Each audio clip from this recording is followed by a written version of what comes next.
Big boy on the rails.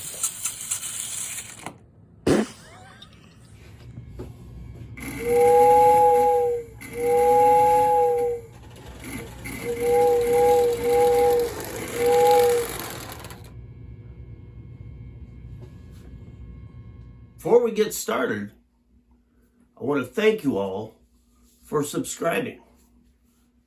We just passed 600 subscribers. I want to thank you all who have subscribed because I never expected this kind of response to this kind of content from something that looks like this. Hello everybody and welcome back to Old, Frail, and Decrepit. Today we're going to have a look at some projects and purchases. Of course, you know, around here, a lot of the purchases are really just projects in waiting. Today's project we're going to look at is something that I started on quite a while ago.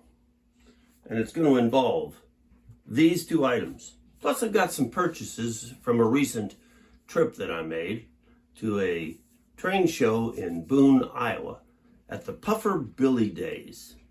So stay tuned, watch what happens. This I picked up at the local train store.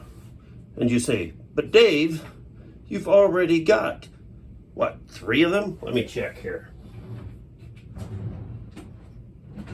Okay, I've only got 2 of them and a dummy. But this one's a little different. As you can see, someone took the time to put a Lionel coupler on the back of it.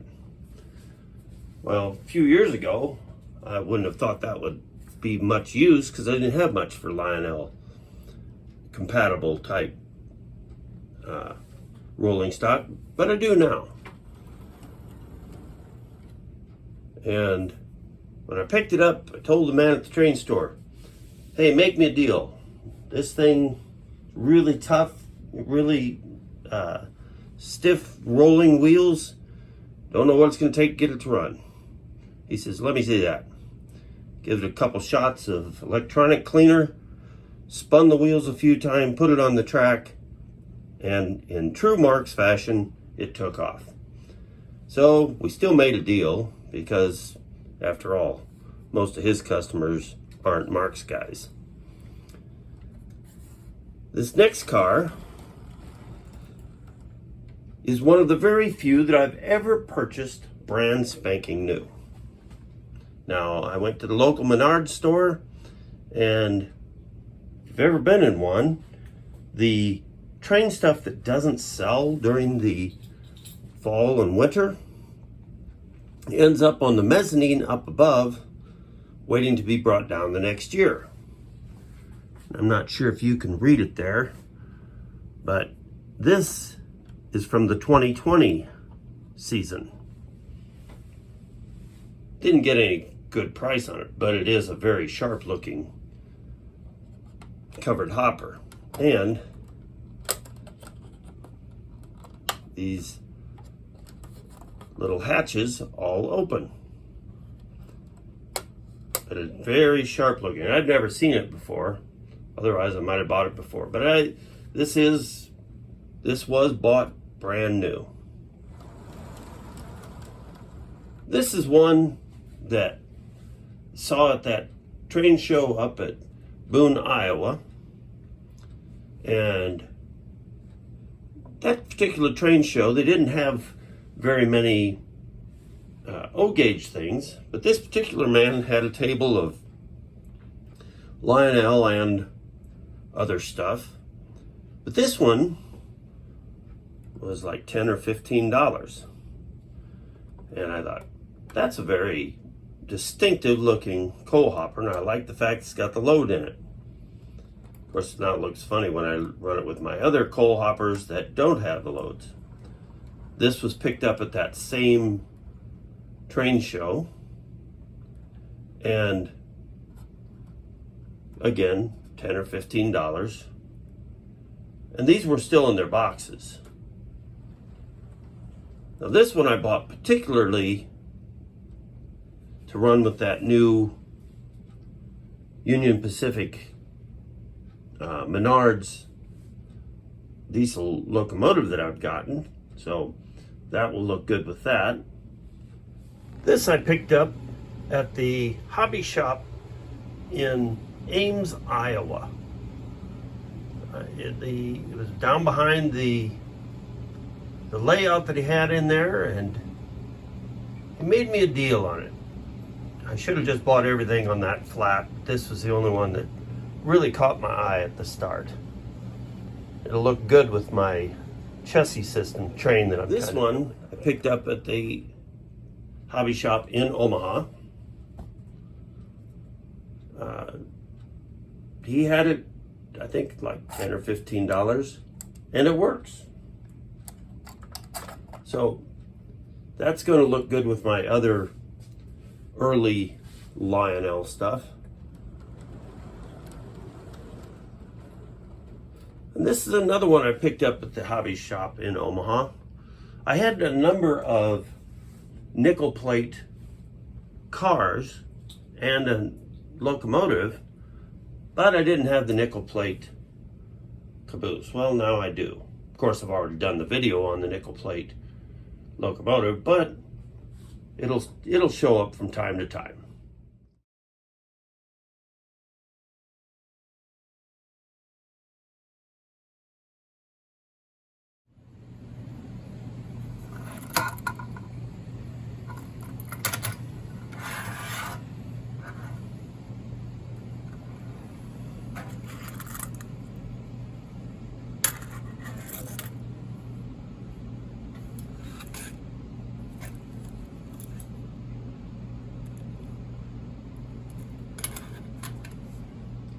All right, what are we looking at here are some 8-wheel Marks 6-inch tin cars, but they're not quite what they seem to be.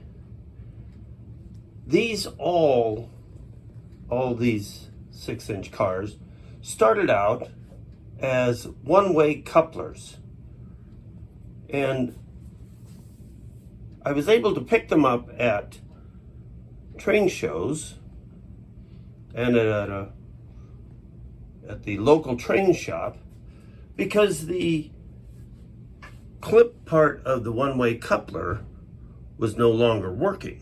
In fact, all of them were either bent out of usable condition or were missing parts.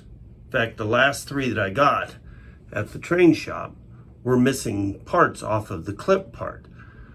Well, they're too nice of cars to just pitch, so I put the tab and slot on there, which on this last group that I got that Canadian Pacific coal tender up front, one of these tank cars,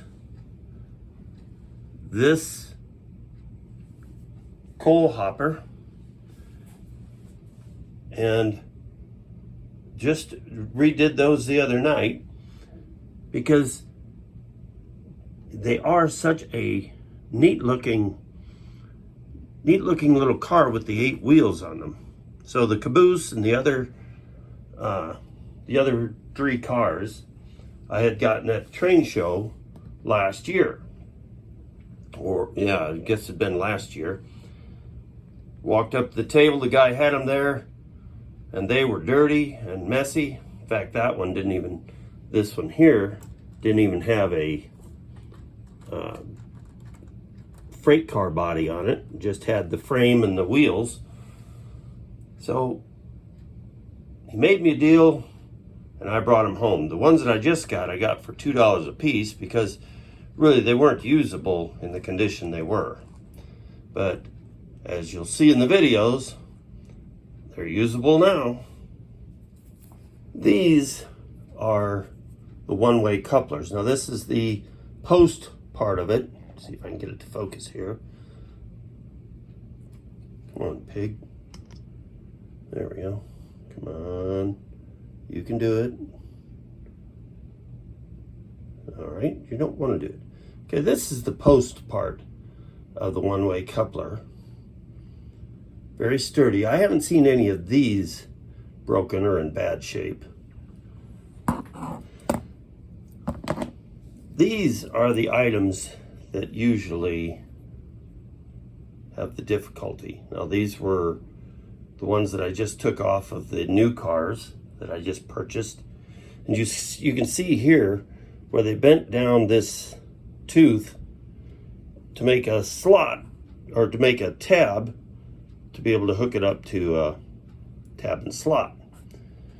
And now the first set I got, I didn't see this part of it, but this is an uncoupling device for an automatic uncoupler.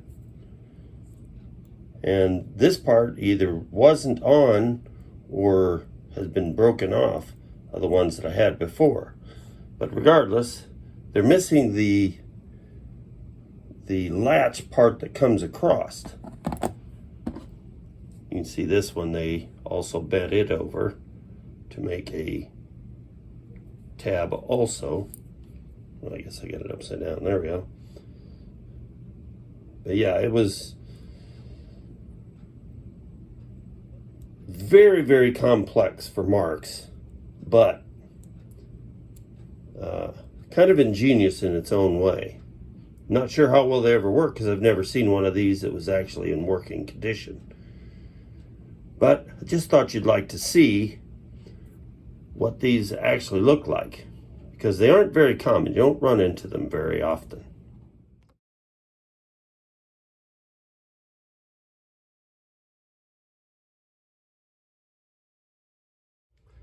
This is the frame and motor that I'm going to use on the project that I talked about at the start of the video.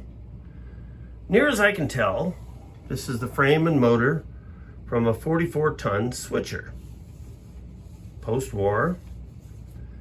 I've had to straighten the frame a little bit, but I don't think it's actually perfect. Of course, as with most of my projects, it's not going to end up being perfect. Now, to put the shell on that I'm going to put on it, I had to remove the E unit, which was all right because this thing was not real great shape anyway. And got the LED light from Evan Design that I've already wired in. The shell, it's a GP7 shell. I'm not sure if it's pre-war or MPC. It's got some numbers in it, but it's hard to say. But there'll be screws on each side coming into these little tabs. And then this block of wood, which I have JB welded into the front here, is where the front screw is going to go, right through the guardrail here. See, these types of things you don't want to see. It's going to look a lot better with the shell on it. Well, maybe not. I'm painting the shell right now, so it may not look better. But it'll be a forward only. Now, the only thing with this particular locomotive, it is going to be loud because it has a slightly bent wheel on the geared side of the truck, motorized truck. And so it does make some noise. But I'm painting this up to go with my Burlington Northern cars. And this is another thing that I picked up at the train show there in Boone, Iowa. Some decals for Burlington Northern, because there wasn't any way I was going to try and freehand that logo. Now this here's the shell that's going to go with that 44-tonner frame. Approximately a GP7. I had to strip it down because it was really a mess. It looked like it had been painted 2 or 3 times and then partially stripped. As you can see, the surface was just atrocious.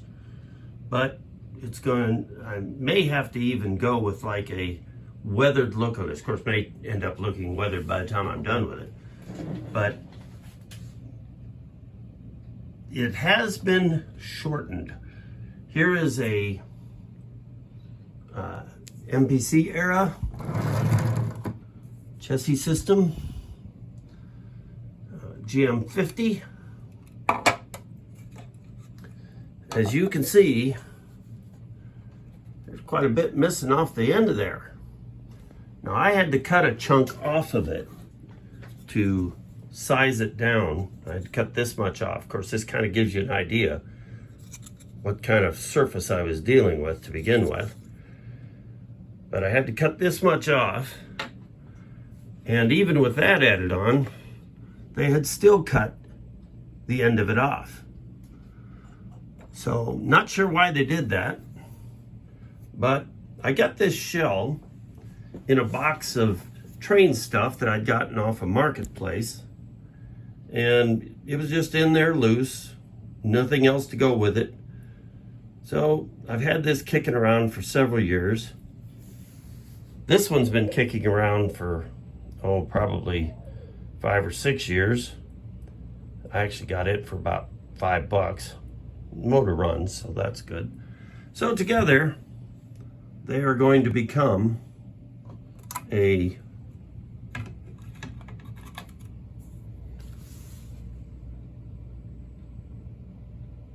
Burlington Northern locomotive. Of course, you can see I need to paint the frame black so it'll look right, and then I'll have the upper section here will also be black, and the roof will be black, and then we'll get some decals on it.